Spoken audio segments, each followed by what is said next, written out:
Could editing mistakes be ruining great wildlife photos without you even realizing it? I've reviewed hundreds of images from viewers of this channel, and the same issues keep popping up. In this video, I'll critique 3 real-world examples and show you exactly how to fix the problems using the editing techniques I've refined over nearly 20 years of working with wildlife photos.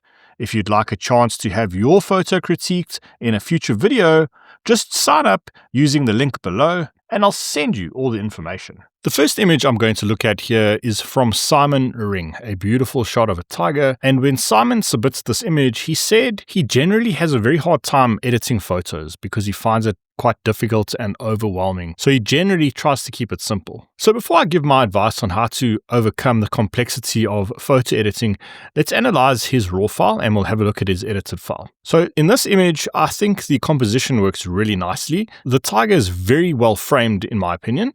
The exposure is fairly bright, but there is detail in the entire image. Nothing is being blown out. So I think for the mood and for the lighting of this image, that does need to be darkened.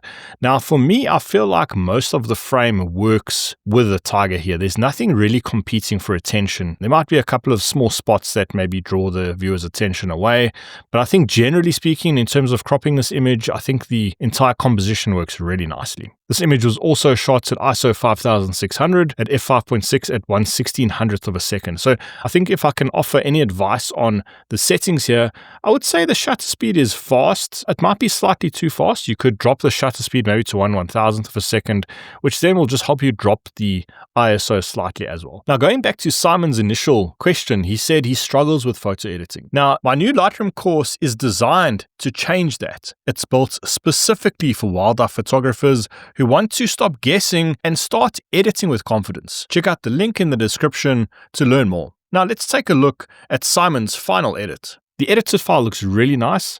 I like how the image has been darkened, and it's definitely highlighted the mud and the patterns on the tiger here. And the darkening, especially on the bottom here, has eliminated a lot of the foreground here, which I guess is quite busy.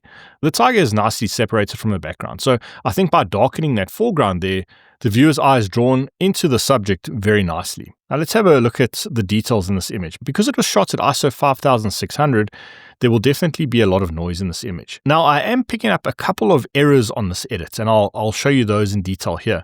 If you look at the top of the tiger here, you can see those hairs have been almost blurred out. Also along the face here, you can see a patch of noise there. And also coming down here, I can see there's been some lens blur applied to this image. I'm not sure if that was done in Lightroom or in Photoshop, but I think I like what it's doing to the background in terms of the lens blur in the foreground. I think the areas of the tiger perhaps hasn't been selected quite correctly there. So you can see a little bit of that paw is also out of focus, and then this section here is in focus. So I think just watch for where this image is being blurred. The one issue with this is obviously it's not allowing the details of the tiger's face here and on the top here to come through in the image. It's blurring those out there. But also you can see a lot of noise in this patch here. And also if you look on the animal, there's a lot of color noise as well. So if you could perhaps reshoot this, I know that's saying a lot, but if you could take this photograph again, looking back at what lens you used, I see you used the 120 to 300 2.8. In this example, I would prefer to perhaps shoot at f2.8 to throw that background out of focus a lot more than can be achieved with f5.6. Then you wouldn't need to necessarily blur that background there. Also, there's a lot of color noise on this tiger here. So definitely just choosing to remove a little bit of color noise will definitely help. Let me zoom into 200% here. You can see, especially on this white patch of the tiger here, if I just raise this color noise reduction up here a little bit, maybe to about 30, it all disappears there. So that color noise is very simple to get rid of. Now the backgrounds are not noisy at all because that blur has been applied. But if you look at the edge of the tiger here and then going across to the top of the head, you can see there's just parts of the image showing that something quite drastic has been done. And in this case, it's that lens blur. But overlooking that, I think the foreground is really nicely darkened. I think the exposure is really nice. The colors are really nice. I think if I were to change the edits, I would maybe give a little bit more space to the right-hand side of the tiger, just a little bit more space to move into. I understand you may have cropped these trees on the right-hand side here because they were slightly distracting, which I guess it kind of closes the image up in a sense. So I think getting rid of those is not a bad idea. It just brings that tiger's face quite close to the right-hand side of this image here. But in terms of what I would change, I would definitely add that color noise. I would just look for the blur selection on the tool that you use just to make sure you get all of those hairs there. Those are very difficult to mask in. I understand that, so it is quite tricky. And then to finish this image off, you've got a small amount of blacks that are being clipped at the bottom there, which isn't an issue. There's nothing really of interest in that area. And then what I might do is emphasize a little bit of the light direction here. So you could add a radial gradient to the top of the image just to brighten that up a little bit, which just helps emphasize that backlighting slightly, if that's something that you want. You could opt for not using the exposure. You could opt to increase the blacks, which gives a softer appearance at the top there. So it's kind of giving the appearance of light coming through. You could add a small bump in warmth on the color temperature as well. But that is a very minor sort of aesthetic inclusion there for this image. Now, what do you think about the color in this image? I like the orange on the tiger. I do feel like there are some other saturated colors that perhaps are competing a little bit for attention. And I would say mainly on this left-hand side here and mainly in the greens. So what I could suggest here is just drop some of the green saturation, simply just by dropping the saturation slider on the green and maybe a little bit on the yellow. Might just get rid of a little bit of a color distraction in the image. That's before we've desaturated the greens, and that is after. Very minor adjustments, but I think it does work pretty well. And then perhaps just increasing that black slider slightly just to bring some more exposure into the very dark parts of the image here. But I think overall this is a fantastic image. I think it's edited really well. Apart from the minor issue there with the noise and the selection of that blur, I think this image works really nicely. Let's move on to the next one by Brendan Harrington. This is a beautiful image of an elephant in a big lake. And when Brendan submits this image, he said the elephant was a little underexposed, and the reason for that was to prevent the highlights in the sky from being blown out. He battled with recovering the shadows and balancing the light in the background. So I think in terms of the settings that he used here, his histogram is very, very close to the right-hand side, and there's a small amount clipped on the blacks. Now, I would definitely say rather clip a little bit of the blacks than clip the whites, and I think in this example, Brendan has done very well with the exposure. He's increased the exposure as much as possible just to hang on to detail and not clip anything on that bright there. But unfortunately, the elephant is quite dark. Just zooming in here, the image is nice and sharp. It's not noisy at all. And I think in terms of the exposure, he's done a really good job here. Let's have a look at the edited file. And now, as Brendan mentioned in the beginning, he had trouble trying to balance out the light with the elephant. But I think he has done a really nice job in bringing out detail in the elephant here. And that sky in the background, I feel, has been dealt with pretty well. There are a couple of issues when I look at the elephant here. I think perhaps there's a little bit too much sharpening being applied. If you look, let's just zoom in here to 300%. You can see that edge there. Now remember, when you sharpen an image, you're actually increasing the contrast along edges. So in this example, the right-hand side of that edge there has been brightened. The left-hand side of that edge has been darkened. So that has been created by over-sharpening. And then if I look down onto this tail here, there's a lot of almost white parts of the image that haven't been selected, I think, to perhaps edit the background or the subject separately. That also could be increased by the sharpening there. Now, I am looking at this at 300%, so that's been very critical, but I think it's a very minor issue that could be addressed. But in terms of the detail in the rest of the image, this image looks really nice and sharp, and I think the exposure has been very well dealt with. Now, I'm going to edit this photo very quickly and just show you what I would do to counteract this underexposure here. I think the overall exposure on the image is pretty good. I'm going to raise up the blacks, which will bring in a little bit of exposure onto that elephant. Going to increase some of the shadows, not too much. I don't want to rob the image completely of all of its contrast. So what I would do perhaps is maybe just increase the shadows to about there. I'm going to make an object selection of the elephant. Let's go to our masks.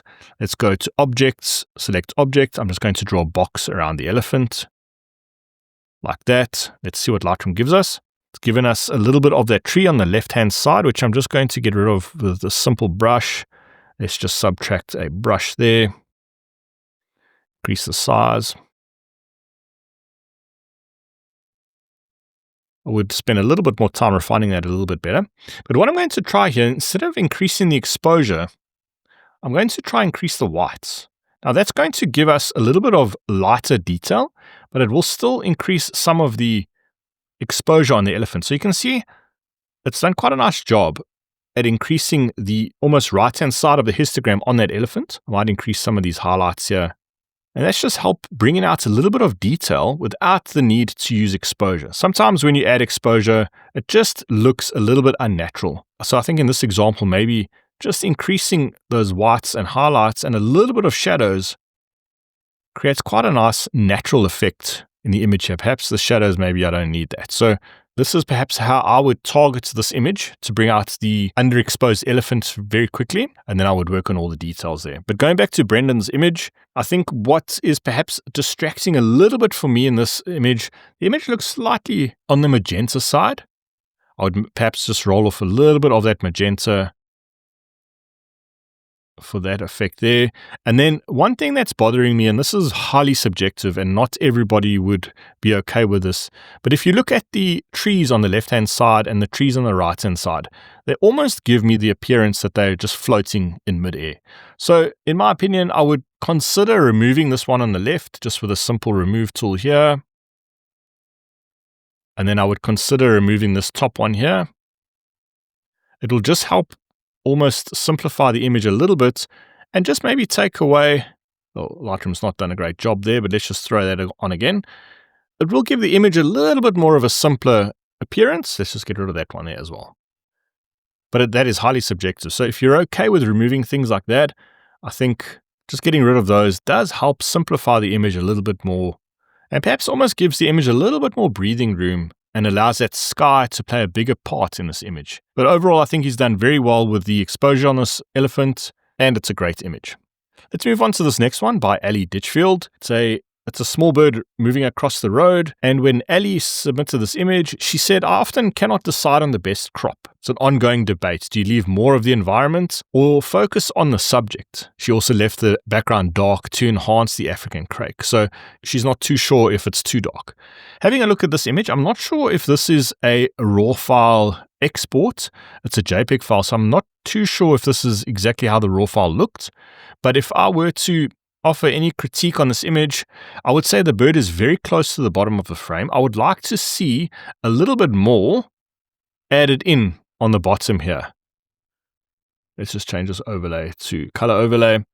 I would like to see a little bit more space on the bottom. The bird is very close to the edge of the frame with those feet, and we have a lot of space on the top here. And I almost think if you could frame the bird using that green edge there as the very top of the frame and having a little bit more at the bottom, it would definitely help the composition a lot more. You could also get rid of some of this here. But let's have a look at the edited file. I think she has cropped away a lot of the top part of the image, and I think that works really well. It's definitely brought in more emphasis to the subject, and I think in this example, it highlights the urban aspect of this image really well. It brings the attention more towards this road and the bird actually walking across a crossing on the tar road there. I do think the image is slightly dark, so I would increase the exposure a little bit there. I also find the color of the road to be quite purple. Now, I would go for a more gray appearance to the road because I don't want those colors in that background, in that road, to compete for the bird. So what I could do here, you could either shift the hue of this road. Let's make it slightly bluer, but also desaturate the road.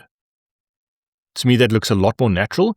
You could then increase the saturation on the paint there on the road and also the almost browny red colors on the bird, just to bring a bit more emphasis to the subject. What I would do perhaps is, I've already increased the exposure. I might just throw on a radial gradient to the middle of the image just to brighten it up a little bit more. You could perhaps debate if that out of focus blob there was distracting. You could just remove that, make the image a little bit more simpler. But like I said in the previous example, that's very subjective.